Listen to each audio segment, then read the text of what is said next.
Bible in a Year Live Chronological Project, Week 16, Day 3, God's Word. So David ruled all Israel. He did what was fair and right for all his people. Zeruiah's son Joab was in charge of the army. Ahilud's son Jehoshaphat was the royal historian. Ahitub's son Zadok and Abiathar's son Ahimelech were priests. Seraiah was the royal scribe. Jehoiada's son Benaniah was commander of the Cherethites and the Pelethites, and David's sons were priests. So David ruled all Israel. He did what was fair and right for all his people. Zeruiah's son Joab was in charge of the army. Ahilud's son Jehoshaphat was the royal historian. Ahitub's son Zadok and Abiathar's son Abimelech were priests. Shavshah was the royal scribe. Jehoiada's son Benaniah was commander of the Cherethites and the Pelethites, and David's sons were his main officials. Levi's sons were Gershom, Kohath, and Merari. These are the names of Gershom's sons, Libni and Shimei. Kohath's sons were Amram, Izhar, Hebron, and Uzziel. Merari's sons were Mali and Mushi. These are the descendants of Levi's sons. They are grouped by families. Gershom's son was Libni. Libni's son was Jahath. Jahath's son was Zimmah. Zimmah's son was Joah. Joah's son was Iddo. Iddo's son was Zerah. Zerah's son was Jeatherai. These were Kohath's descendants. Kohath's son was Aminadab. Aminadab's son was Korah. Korah's son was Aser. Aser's son was Elkanah. Elkanah's son was Ebiasaph. Ebiasaph's son was Aser. Aser's son was Tahath. Tahath's son was Uriel. Uriel's son was Uzziah. Uzziah's son was Shaul. Elkanah's sons were Amasai and Ahimoth. Ahimoth's son was Elkanah. Elkanah's son was Zophai. Zophai's son was Nahath. Nahath's son was Eliab. Eliab's son was Jeroham. Jeroham's son was Elkanah. Samuel's sons were Joel, who was his firstborn, and Abijah, who was his second son. These were Merari's descendants. Merari's son was Mali. Mali's son was Libni. Libni's son was Shimei. Shimei's son was Uzzah. Uzzah's son was Shimeah. Shimeah's son was Haggiah. Haggai's son was Asaiah. These were Aaron's descendants. His son was Eleazar. Eleazar's son was Phinehas. Phinehas's son was Abishua. Abishua's son was Bukki. Bukki's son was Uzzi. Uzzi's son was Zerahiah.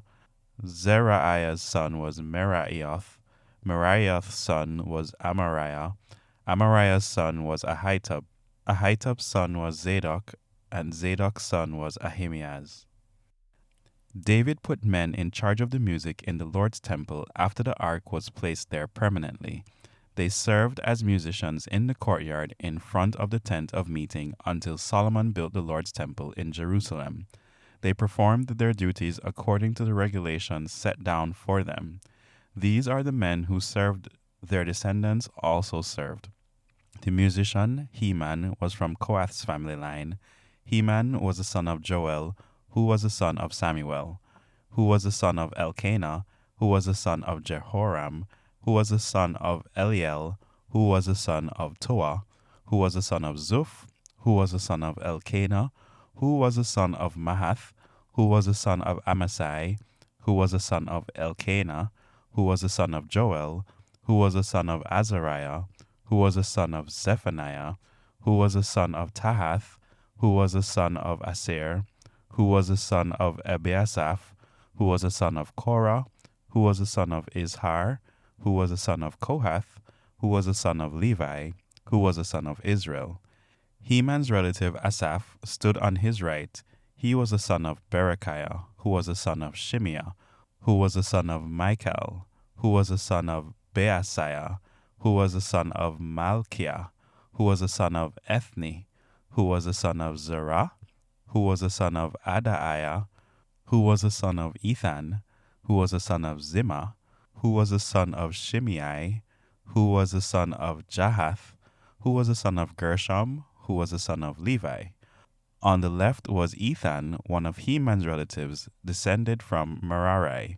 Ethan was the son of Kishi, who was the son of Abdi, who was the son of Maluk, who was the son of Hashabiah, who was the son of Amaziah, who was the son of Hilkiah, who was the son of Amzi, who was the son of Bani, who was the son of Shemer, who was the son of Mali, who was the son of Mushi, who was the son of Merari, who was the son of Levi. Their relatives, the Levites, were assigned all the other duties in the tent, the house of God. David keeps his promise to Jonathan. David asks, "Is there anyone left in Saul's family to whom I can show kindness for Jonathan's sake?" Now Saul's family had a servant whose name was Ziba. He was summoned to come to David. "Are you Ziba?" the king asked. "Yes, I am," he answered. David asks, "Is there someone left in Saul's family to whom I can show God's kindness?" "Jonathan has a son who is disabled," Ziba answered. "Where is he?" the king asked. Ziba replied, "He's at the home of Machir, Amiel's son, in Lodabar." So King David sent men to get him from the home of Amiel's son, Machir in Lodabar. When Mephibosheth, son of Jonathan and grandson of Saul, came to David, he quickly bowed down with his face touching the ground. "Mephibosheth," David said to him. "Yes, sir," he answered. "Don't be afraid," David told him. "I will certainly show you kindness for your father Jonathan's sake. I will give back to you all the land of your grandfather Saul, and you will always eat at my table." Mephibosheth bowed down again and answered, "Who am I that you would look at a dead dog like me?" Then the king called for Ziba, Saul's servant, and said to him, "I have given your master's grandson everything that belonged to Saul and his family. You, your sons, and your servants should farm the land for him and harvest the crops, so that your master's family will have food to eat. However, your master's grandson, Mephibosheth, will always eat at my table."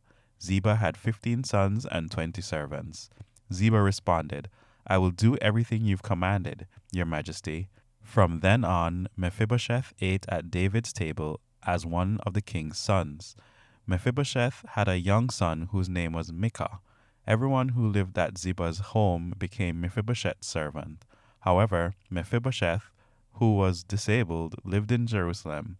He always ate at the king's table. David defeats Ammon and Aram. Later the king of Ammon died, and his son Hanun became king in his place. David thought, "I will show kindness to Hanun, as his father Nahash showed me kindness."